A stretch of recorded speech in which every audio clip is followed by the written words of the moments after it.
Hi there, my name is Don Dillard, one of the coordinators for the 2014 Tennessee High School Ethics Bowl.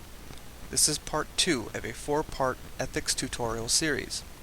In this tutorial, we will explore the question, what is Kantian ethics? Kantian ethics is a deeply nuanced theory, but we'll hit the important points and show how they all fit together. Kantian ethics is a duty-based ethics. The question of what I ought to do is settled by our moral duties. To say that one has a duty to perform some action is only to say that it is obligatory. Therefore, moral duties are not optional. We must do them because they are obligatory. For example, there might be a duty to always tell the truth, and, conversely, a duty to never lie. Thus, it is never morally right to lie, and always morally right to tell the truth.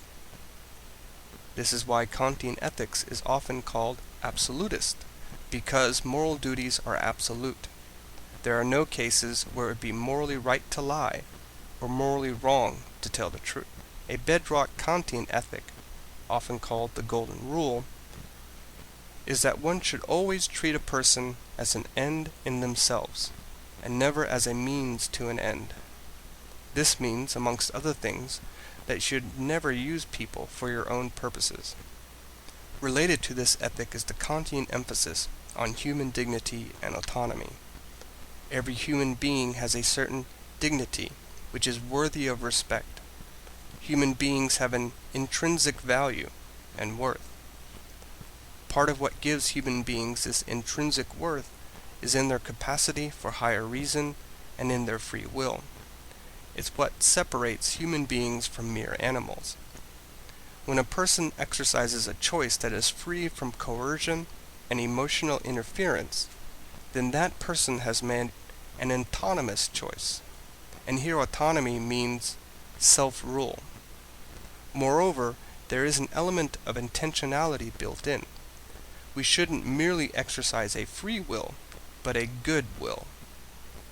When a person is forced to make a choice, coercion, or when a person follows their emotions, then that person's choice is heteronomous. We obtain our moral duties through the use of reason, namely by asking ourselves whether a particular action can be universalized. If no one would think it right to lie in a certain circumstance, then it wouldn't be right for you to lie in that circumstance. For example, suppose that you were considering whether or not you should cheat on your taxes. You might reason that the government has plenty of money, and they won't miss the paltry amount you are being asked to pay. However, what if everyone thought that way? If everyone reasoned in such a fashion, the government wouldn't have plenty of money because no one is paying their taxes.